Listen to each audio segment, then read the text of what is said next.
The Kailash Mansarovar Yatra requires pushing through freezing temperatures, treacherous rockfalls, and dangerously thin air. Yet for Hindus, Buddhists, and Jains, this high-altitude trek is one of the most sacred spiritual undertakings on the planet. The ultimate goal of this grueling ascent is a pair of highly revered sites located 7 kilometers above sea level, Mount Kailash and Lake Mansarovar. The physical challenge is only part of the equation. Because the destination lies entirely within Chinese-controlled Tibet, the pilgrimage is subject to the strict bureaucracy of modern international borders. That geographic reality means a journey defined by spiritual devotion relies entirely on geopolitical coordination between two heavily armed Asian superpowers. Historically, pilgrims had two options: a long eastern loop through the Lipulekh Pass or a desirable western shortcut. That shortcut runs directly through the Lipulekh Pass. It's a brutally tough mountain corridor, but dramatically cuts down the travel time. Recently, India and China officially agreed to resume coordination and open the Lipulekh route back up for the 2026 travel season. Immediately, Nepal launched formal diplomatic protests against both India and China, claiming the route crosses directly into Nepalese sovereignty. India has consistently utilized this transit route for decades. So why is Nepal suddenly claiming ownership of it now? And why was India's rejection of that claim so absolute? To find the answer, we have to look back to the end of the Anglo-Nepalese War in 1816, when the British East India Company and Nepal signed the Treaty of Sugauli. The treaty established a strict geographical mandate. It stated that all territory east of the Kali River officially belonged to Nepal.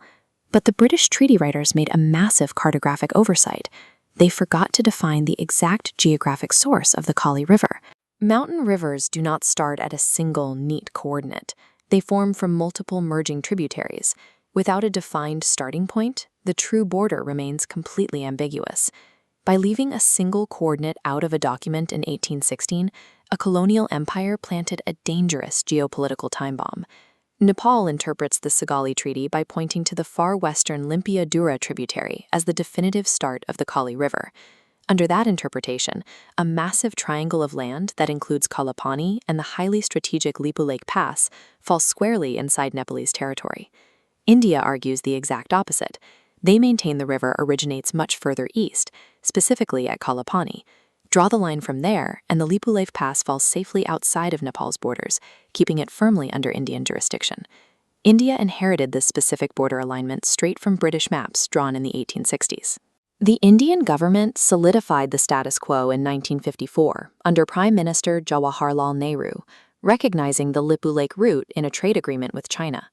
You have two totally different sovereign realities existing at the exact same time, dictated entirely by which riverbed you choose to measure from. For decades, the competing claims stayed relatively quiet.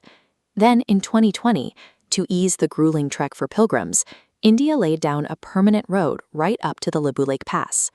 Nepal reacted explosively, immediately viewing this new black asphalt as a physical, aggressive violation of their sovereign territory. Nepalese Prime Minister K.P. Sharma Oli quickly weaponized this public outrage to consolidate his own domestic political power. Oli retaliated by publishing a new official map that formally annexed the disputed triangle and legally cemented that map via an amendment to Nepal's constitution. This simple act of pouring a road turned a dormant historical disagreement into an intractable, legally binding constitutional crisis. That brings us to India's blunt rejection of Nepal's diplomatic protests over the 2026 Yatra route. India's position is resolute. They remain open to diplomatic discussions, but given that the territory has been Indian-administered for 70 years, the sovereignty itself is not up for debate. Nepal is now in a diplomatic bind. By writing the new map into their constitution, they made the territorial claim a legally mandated pillar of Nepalese nationalism. No future Nepalese politician can legally or politically afford to back down from the claim without committing career suicide. A pilgrimage designed to foster spiritual peace is now hopelessly trapped in a nationalist standoff, all because 200 years ago an empire forgot to trace the end of a river.